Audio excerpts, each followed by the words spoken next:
and welcome back to Faith in the Valley with Deechi. For those of you who are new here, wherever you are in the world, you are very welcome. So today I am going to be sharing a deeply honest reflection of my 4th day in hospital at the initial stages of my back injury, which was unexpected for those of you who haven't been tracking the story, but you can always go back and watch my previous videos to find out where this all began. And this particular day was extremely tiring, challenging, and very real, full of pain, and there's no glamour, there's just straight raw truth about what I was experiencing at the time.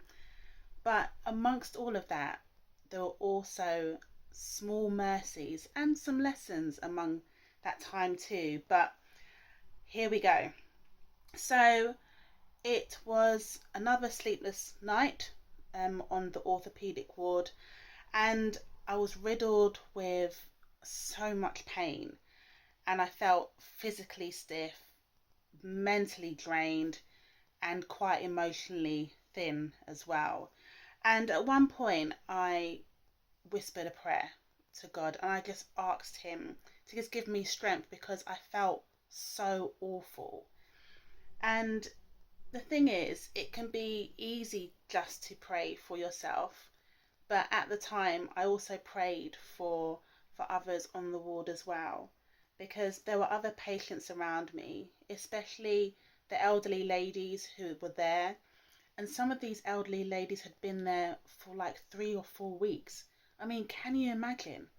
Just waiting around in the hospital day by day, you're healing slowly and you're frustrated and you're tired. And so I think it was only fair and right for me to whisper prayers for them also. So at around 2:57 a.m., I was wide awake and exhausted at the same time, but a really sweet healthcare assistant called Salamatu, and she was originally from Ethiopia, and she was such a lovely lady, so kind, and even just taking my blood pressure and doing those sort of things, she was so gentle and just so friendly. So my pressure at the time was 152/98. So it was quite high, but to be honest, not very surprising considering the situation, considering where I was and the amount of discomfort that I was in and just all that emotional weight that I was carrying as I was traveling through this whole experience. And I finally drifted off to sleep, only to be woken up again by the lovely Salamatu. And I had to take my blood pressure, and this was at about 6:30 in the morning at the time.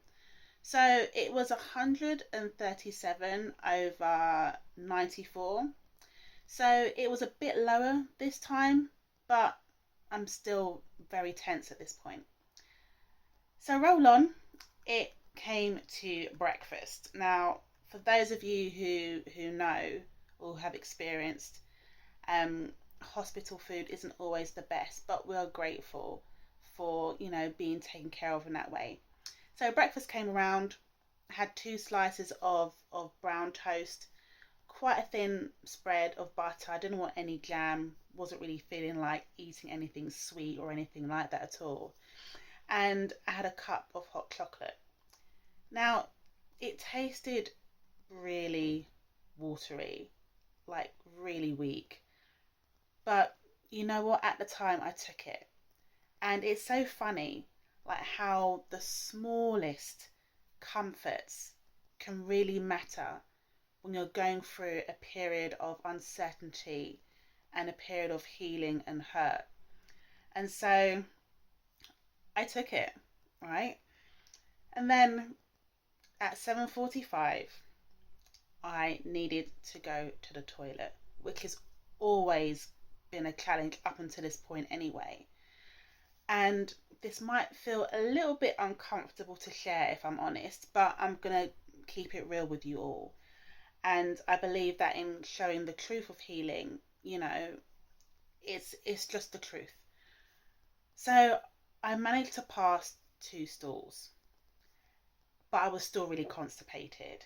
And it was difficult, and it was embarrassing, and it was exhausting.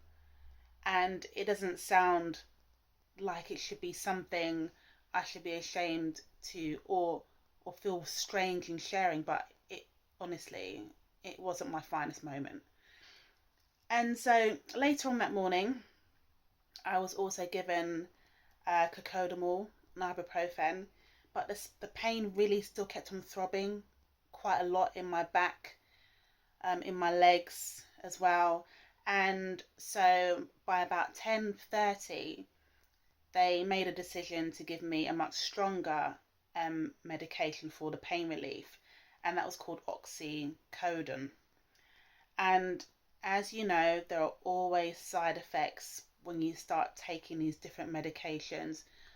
And for me, it just worsened the constipation. So I was given this sachet. It was like in like an orange and white like packaging, and it was supposed to help me with my constipation. I'm not going to lie, it tasted horrid, and it made my stomach turn. And having an unsettled tummy mixed with the pain, mixed with can't move properly, mixed with the overall situation, it just wasn't great at all. So in all of this, I found myself whispering to God again, and I just said to him, Lord, I can't do this on my own. I really need your help and your strength to get me through this. And you know what? It's really funny how the most meaningful prayers can come out of you when you feel weak and you feel stripped of all the pretense and all the surface stuff, and you speak from your heart. That's when you truly connect with God and with his presence, and just to indicate to him that you need him because you feel helpless in a particular situation. And there comes a point of surrender as well, where you know that you need someone bigger than you to help you go through your journey. So after a while, a male orthopedic consultant came to visit me, and he was really kind and really patient, and he explained some of the reasons why your disc can herniate or why discs can slip, and he included the following reasons. So it could be triggered by lifting something that's too heavy. It could be like twisting awkwardly or bending suddenly as well. And then just general wear and tear because we do so many activities over time. But he also mentioned that one of the causes could be prolonged sitting. Now, when he said that hit me straight away, because that's been my reality, to be honest with you, especially, sitting for long hours post COVID and the pandemic, working from home, and also then working in the office. Sometimes you're sitting down for such a long period of time and you don't even move. And I think it's one of the things that we have normalized, but actually it's something that is a quiet danger. And I think we really should raise more awareness about the impact of prolonged sitting and being intentional with moving around and keeping ourselves active. But my injury to my back was literally my wake up call. And so that reason of prolonged sitting completely resonated with me. And so the consultant, he gave me some really simple exercises to use while I was bedbound. And it included things like pointing my toes up and down, like stretching my ankles and rotating my ankles, and just to have some gentle movement while I was in bed for such a long period of time. But he did warn me, though, that I could only spend 5 minutes doing it, but I had to do it every 30 minutes. And so it sounds really small, those exercises, but when you're in that amount of pain and that amount of discomfort, even those small movements that you're making can feel really monumental and actually like the biggest challenge in the world at the time. That's how it felt to me anyway.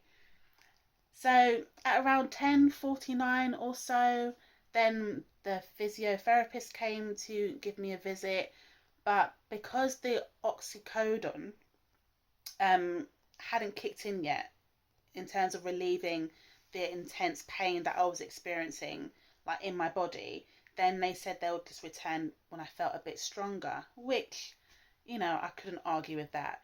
But they seemed friendly enough. And even thinking about that when they had left, I was thinking to myself, it sounds like the simplest things, to just exercise or try and take a step on your own or with help. And it seemed like such major milestones, even just to move my toes and to rotate my ankles, and just the potential of taking a step. But in reflection of that experience, I think it reminded me that healing does not happen all at once. And it can feel like the biggest challenge at the time. And it's not just about the walking, it's not just about trying to get out of hospital, but it's more about navigating the slow, kind of messy, more deeper human things. Things like the pain, things like going through the waiting, things like dealing with the constipation, dealing with hospital food, which doesn't taste particularly nice much of the time, and even just having those awkward conversations with my body about how to make the simplest of movements. And for me, it's also about learning about how to pray in those moments, even in whispers. And that's exactly what I did, at 2:57 a.m. in the morning. Whenever I needed to, I just whispered to God and just asked Him to help me. So if you're going through your own healing journey, I just want you to know that whether you're in your hospital bed, whether you're alone at home, or whether you're quietly or silently suffering because of the pain or the discomfort or the hurt that you're feeling, and if you're struggling in your spirit as well, I want you to know that you are not alone at all. And you're not weak for needing help. And it's okay to feel what you're feeling. And you're not behind in your recovery either. It can feel frustrating because you want to get better quickly, but take your time. Your recovery has to go at the right pace for you and for your body and for your mind and for your spirit. And even when you feel stuck, God is always moving, and He is right there with you in the valley. I certainly have felt His presence even at the early stages of recovery, right up until today. I still feel that He is here with me. And so, I just want to thank you so much for being here with me today. I've really enjoyed speaking with you and sharing some of my story and my journey while I'm in my particular valley. And if you've experienced anything like this, or maybe you're going through this yourself right now, wherever you are in the world, I hope that what I've shared with you has resonated with you in some way, and that you feel encouraged in some way to know that you are not the only one traveling through your particular healing and recovery. And if you'd like me to share your story on your behalf, then please do reach out to me. My details are in the description below, and I'll be really happy to do that for you. And I'll be really happy to hear about your story and how it is you're traveling through, and how God may be helping you as well, and how you might be just finding the strength to go day by day and taking one step at a time. And so please also do subscribe to Faith in the Valley with me deeply if you haven't already. And if you feel that this would help somebody else or encourage someone else, then please do share and leave your comments below if you have your own thoughts and your own stories to share with all of us here. And until the next time, please be gentle with yourself. Please be kind to yourself. And also just trust that your healing is happening. No matter how slow it's going, at least it's going and you're moving forward. So, finally, all I can say to you right now is may grace meet you exactly where you are. It's been great to talk with you. I look forward to seeing you again. And until then, take care.